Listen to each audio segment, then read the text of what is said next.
The sky bled orange as the sun dropped behind the buttes, throwing long shadows over the graveyard. Clara May stood barefoot in the dust, her black dress torn at the hem, her hands trembling as she clutched the wooden cross freshly hammered into the soil. Beneath it lay Thomas, her husband, gone before 25. Pneumonia had eaten him in 3 days, swift and cruel as a bullet. The preacher's voice had faded hours ago. The mourners had scattered. Only the wind stayed with her. The town called her blessed for having loved a good man. But Clara did not feel blessed. She felt hollow, a shell rattling in the prairie wind. Her lips moved without sound, as if she could still speak to him, as if he could hear her through the dirt. She remembered his laugh, the way he used to carry her over mud puddles like she was porcelain, the way his hands, calloused from rope and reins, had always been gentle. Now the silence pressed down like a coffin lid. Behind her, lanterns flickered in the windows of Sweetwater. The town was small, one main street and a scattering of homes.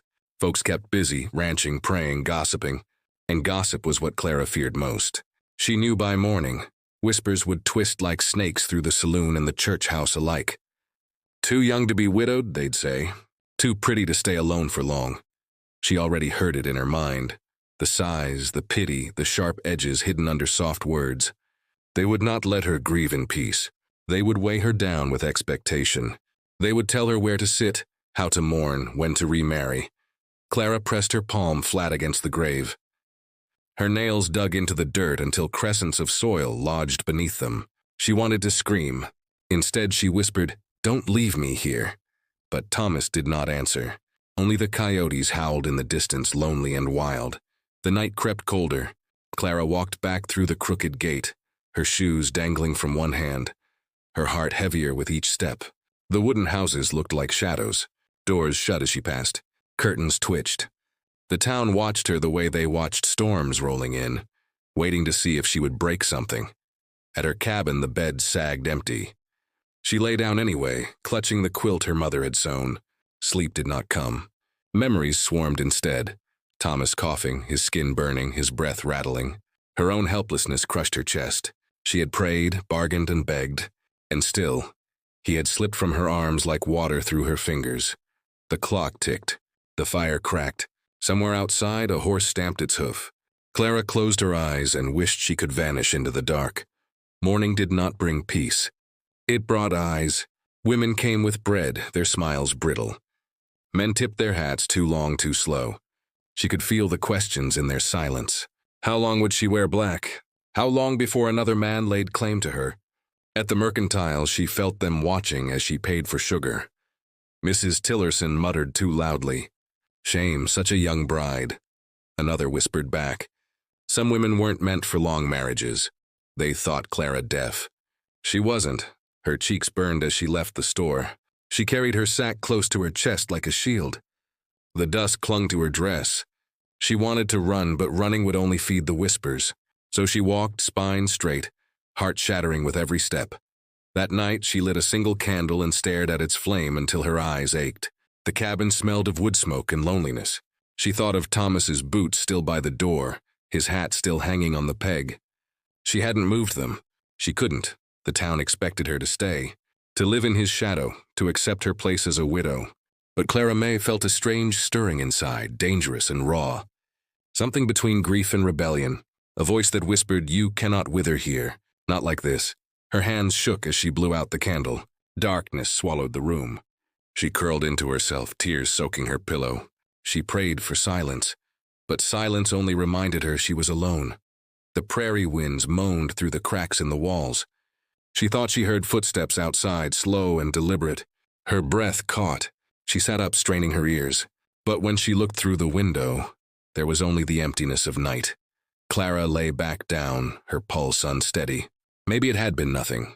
Or maybe, she thought with a shiver, it was the beginning of something that would change everything. The storm had not yet broken, but the sky was swollen with it. Heavy clouds pressing down, promising thunder. A lone rider came over the ridge that overlooked Sweetwater, his hat pulled low, his face hidden in shadow. Dust clung to him as if the desert itself refused to let him go. He had no name worth speaking. The ones he had carried before were buried with the men who had tried to hunt him. Each town called him something different: bandit, drifter, devil's son. He wore them all like scars. His horse was lean and restless, ribs showing, hooves cracking the hard ground. They had ridden for 3 days without rest. The outlaw's throat burned with thirst, but worse, burned the memory of what he'd done. He had left blood behind him on the trail. He always did. Sweetwater was small, quiet, forgettable. That was what he wanted. A place where no one knew his face, where he could drink whiskey until the past blurred into something distant and unreal. But when he rode down the main street, he felt the stares. Men stiffened on porches. Women pulled children close. Dogs growled low in their throats. He was used to it. He was born with a shadow over him. He tied his horse outside the saloon. The sign creaked overhead. Inside, the air smelled of whiskey and sweat, of old pine wood and unwashed men. The piano sat silent. Only a few card players looked up, their eyes sharp, their hands never leaving their chips. The outlaw ordered a drink. His voice was gravel, his words few. The barkeep slid the glass across without a word. One swallow burned down his throat, chasing the dust from his lungs. He wanted the fire, wanted to feel it scorch something inside him that had long gone numb. But when he set the glass down, he saw her, Clara May. She had stepped into the saloon for flour. Her brother worked part-time in the kitchen, and the outlaw caught her in that half-light, framed by the swinging doors. Her hair was pulled back, but a strand had escaped, catching gold in the lamplight. Her face was pale, haunted, but her eyes, God help him, her eyes were alive. Grief swam there, sharp as a blade, but also something else.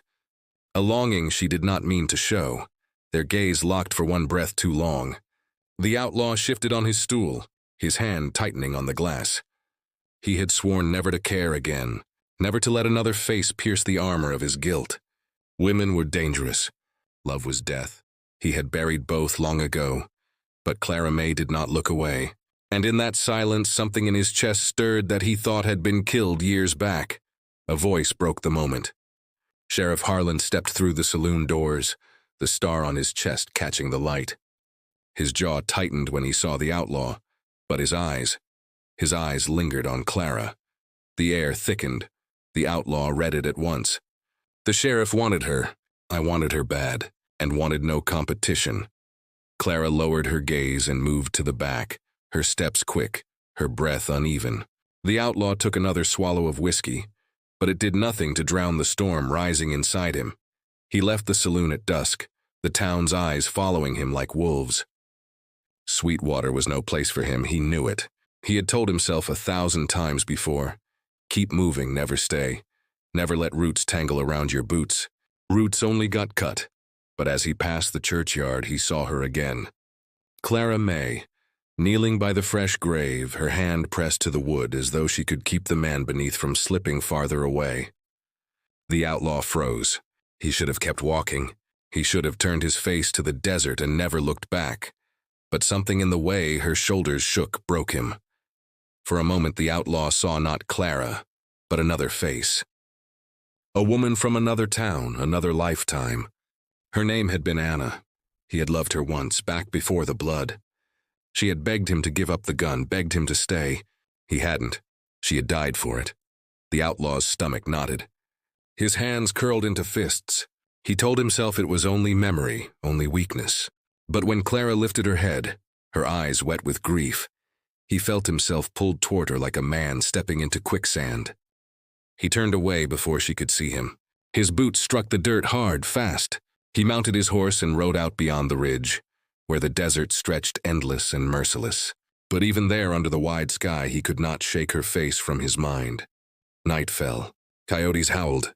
He lit no fire, for fire drew eyes. He sat in the cold, his back against a boulder, his revolver across his knees. The whiskey in his veins dulled nothing. He stared at the stars, trying to remember the last time he had prayed. He could not, and yet as the night deepened, one thought would not leave him. Her voice, though he had not heard it, her whisper at the grave, her lips moving against the silence. He imagined what she had said. He imagined it was the same thing Anna once said. Don't leave me here. The outlaw closed his eyes. His chest ached. He wanted to run from Sweetwater, to never see it again, but he knew himself too well. Tomorrow he will ride back, not for whiskey, for her. The church bell rang slowly and mournfully. calling the town to Sunday service. Its echo rolled across the prairie, hollow as a drumbeat before war. Clara May walked alone, her black dress trailing in the dust, her shawl clutched close against the wind. The morning sun lit the stained glass, but no warmth reached her heart. Inside, the pews creaked as neighbors shifted. Voices hushed the moment she entered. The air smelled of pine polish and candle wax, but beneath it lay something sharper: judgment.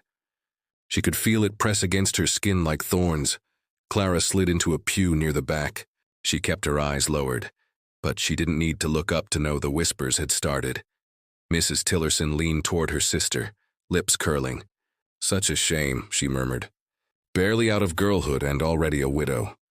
Another voice floated from the front, not meant to be hidden. "They say she talks to his grave. Sits there past midnight." Laughter, quick and cruel, fluttered like wings before the preacher cleared his throat. Clara's hands folded in her lap, white-knuckled. She wanted to shout that grief had no clock, no rules. She wanted to tell them love was not something one buried with a coffin. But silence was safer. Silence kept her from breaking. The preacher spoke of sin, of temptation lurking in shadows. His words echoed heavily, but Clara heard what the others heard. That grief left a woman vulnerable. That loneliness opened doors best kept shut. Each sermon seemed written for her now, her sorrow twisted into warning. She dared lift her gaze once, and it caught on Sheriff Harlan. He sat near the front, his back straight, his hat set neatly beside him. His eyes found hers, steady, unyielding. There was hunger there, hidden under duty. Clara's stomach turned cold. Harlan had courted her once before Thomas. He had offered security, a badge, and the promise of safety. She had chosen love instead. He had never forgiven her for it. Now his stare told her plainly, he would not let her slip away again. Not to grief, not to anyone else. When the hymn began, Clara's voice trembled. Around her, others sang strong, righteous. She felt like an imposter, a ghost drifting through their world.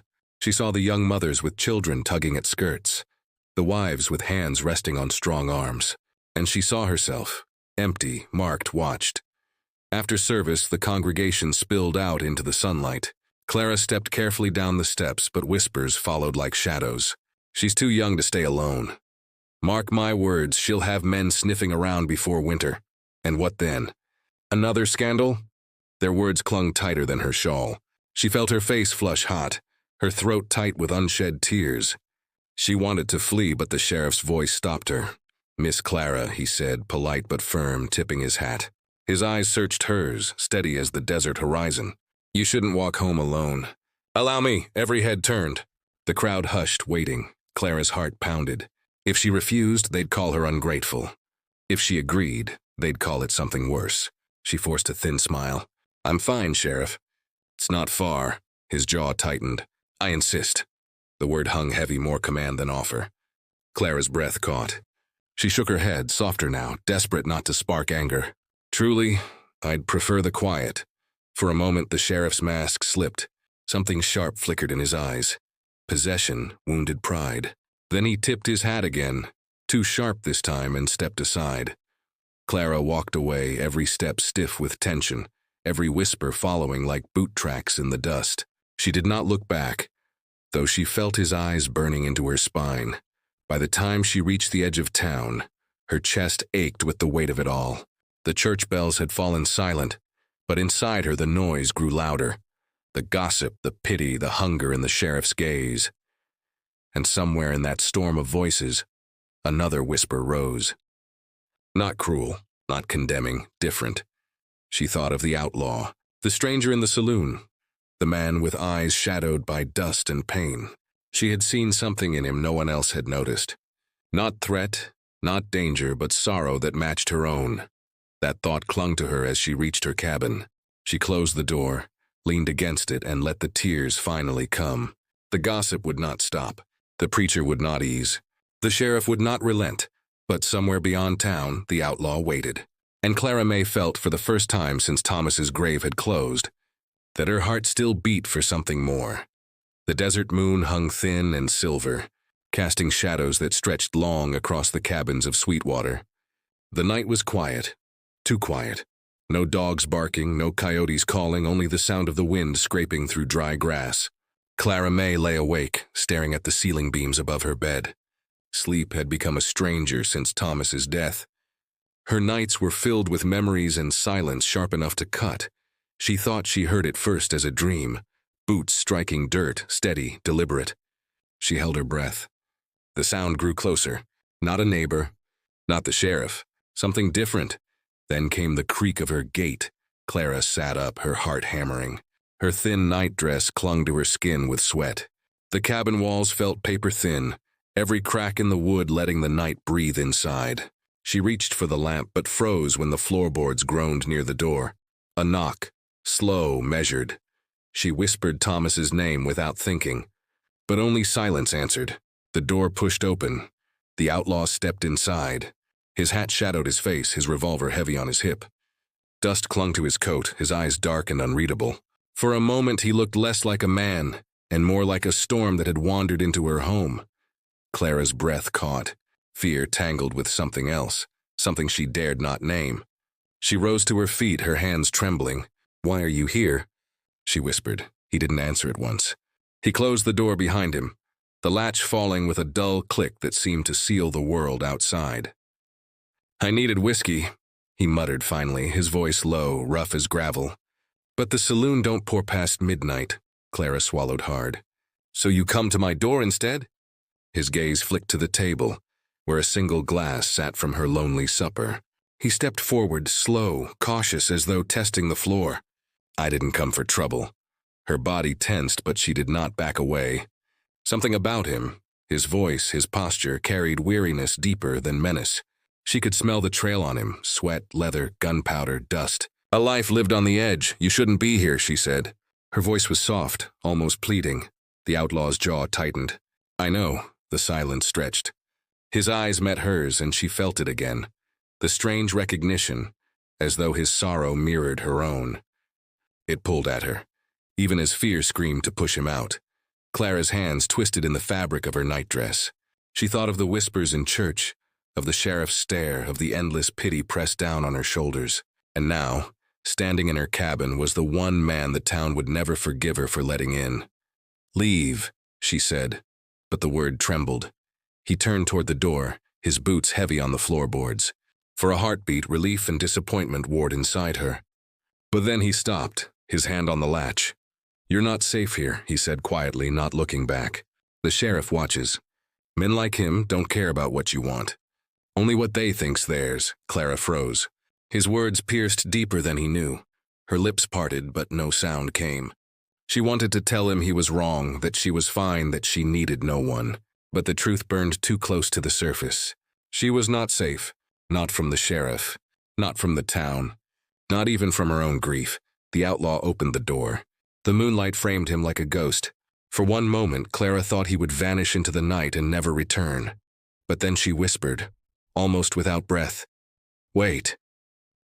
He paused. Slowly he turned his head. Their eyes met again in the pale light, and for the first time in months, Clara felt something alive stir inside her chest. Not peace, not joy.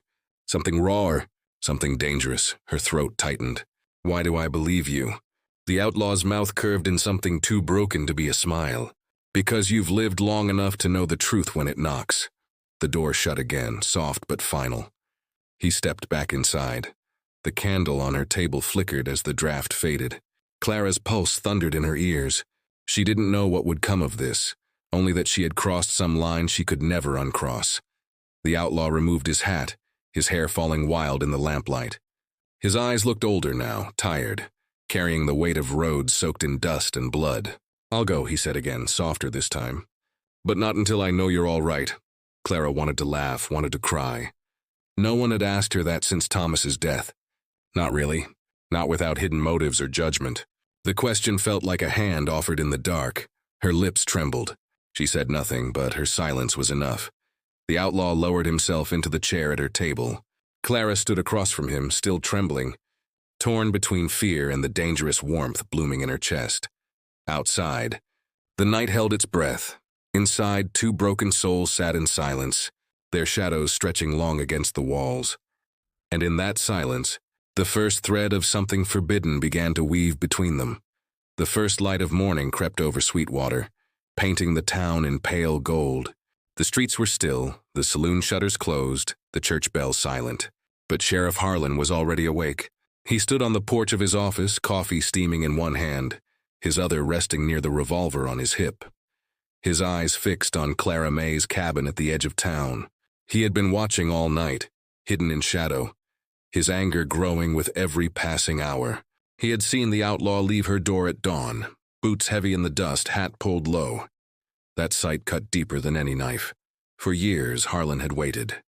He had played the gentleman, the protector, the patient man. He had offered Clara safety before Thomas ever put a ring on her hand. She had chosen the rancher instead, and now, with Thomas buried, she dared let another man darken her doorway. A stranger, an outlaw? Harlan's jaw clenched until his teeth ached. The town looked to him for justice. But what he wanted now wasn't justice. It was possession. The door of the cabin creaked open. Clara stepped out, the shawl pulled tight against the chill. Her eyes looked hollow, ringed with sleepless shadows. Harlan told himself he pitied her. But pity was not what burned in his chest. He crossed the street before she could retreat. "Morning, Clara," he said, tipping his hat. His voice was low, but there was steel beneath it. "Do you sleep well?" Her gaze flicked up, quick, wary. "As well as I could." Harlan studied her face. She looked fragile, breakable as glass. But there was defiance, too, hidden in her eyes. He hated it. He wanted to crush it, to bend her back into the quiet widow the town expected. "You shouldn't have visitors at that hour," he said, letting the words hang heavy. "Folks talk." Clara's cheeks flushed. "He was just passing through." Harlan's lip curled. "Passing through doesn't mean passing into your cabin." Her breath caught. For a moment she looked ready to argue. Then she turned as though retreat were safer. But Harlan caught her wrist. Not hard enough to bruise, not yet, but enough to remind her of his strength. "Clara," he said, his voice low, intimate.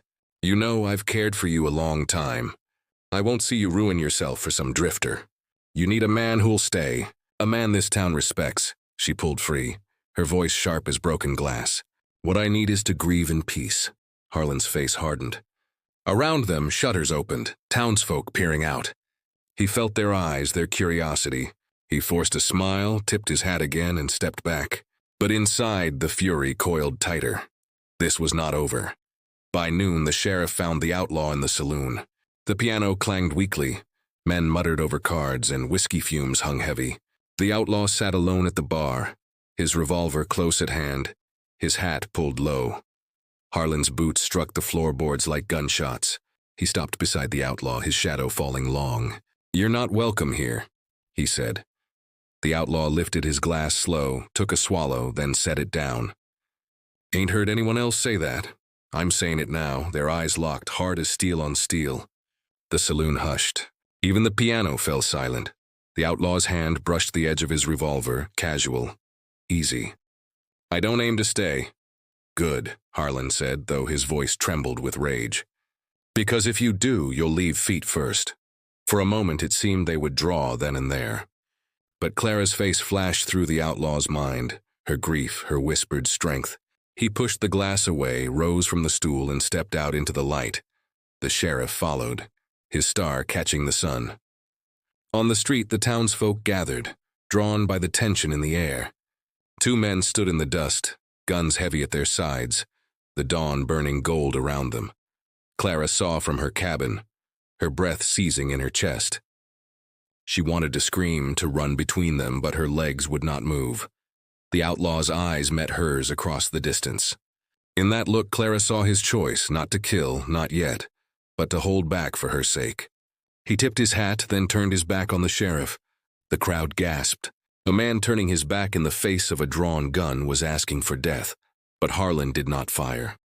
Not then, not yet. He would bide his time. He would wait until the whole town stood behind him, until no one could call it murder. Clara knew it then. The sheriff would not stop. His pride, his hunger, his rage would not rest until blood was spilled, and she knew too, that her heart had already chosen the outlaw. Thunder cracked above the desert as the storm broke, sudden and violent. Rain fell hard, drumming against the earth. washing Sweetwater's dust into rivers that cut through the street. Lightning split the sky, lighting the cabins in blinding white. Clara May clung to the outlaw's back as his horse thundered into the night. Her arms wrapped tight around him, her cheek pressed against his soaked coat. She could hear nothing but the pounding of hooves and the hammer of her own heart. Behind them, the town roared awake.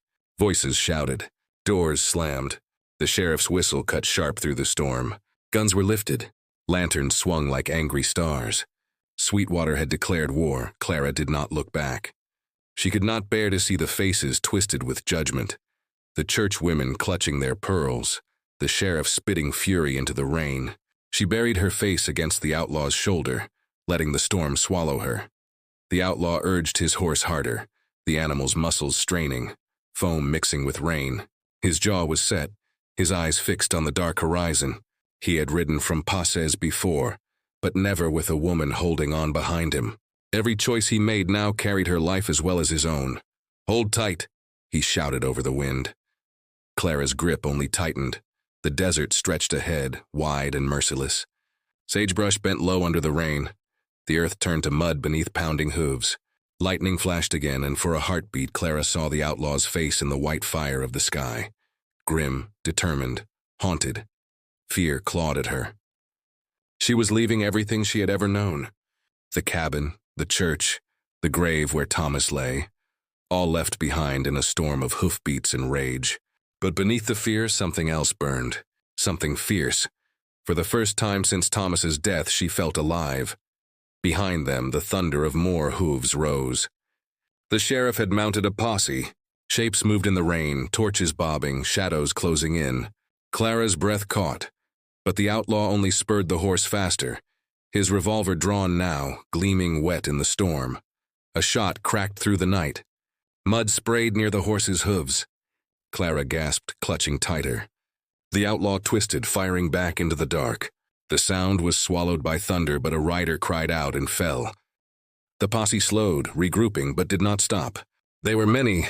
The outlaw and Clara were only two. "Why are you doing this?" Clara cried, her voice breaking in the rain. The outlaw did not look back at her. "Because I can't leave you there." Her throat closed. She wanted to speak, to tell him she hadn't asked, hadn't begged. But she remembered the night in her cabin, the way she had whispered for him to wait, the way her silence had already chosen, and so she pressed her cheek harder to his back and whispered, "Then don't." The storm raged on.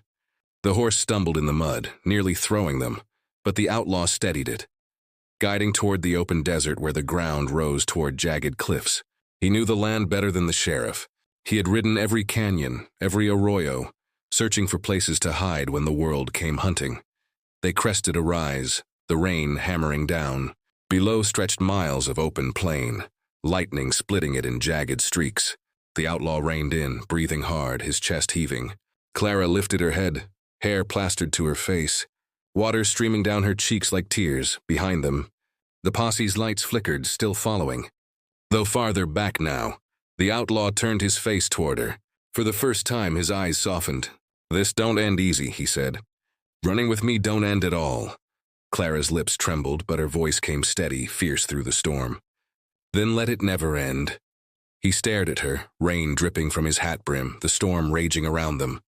For years he had run from the memory of love, from the grave of Anna, from the weight of his own sins. But now, here in the storm, Clara May's words cut through every wall he had built. He reached for her hand.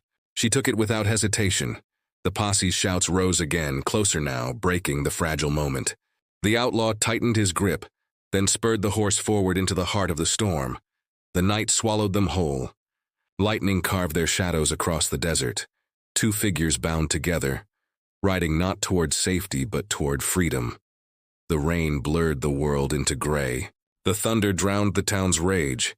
All that remained was the rhythm of hooves, the warmth of her arms, the knowledge that no matter the cost, they had chosen each other, and Clara May, soaked and trembling, whispered against his ear, "If we die free." The outlaw did not answer. He only rode harder, carrying her into the storm, into whatever fate awaited beyond the horizon.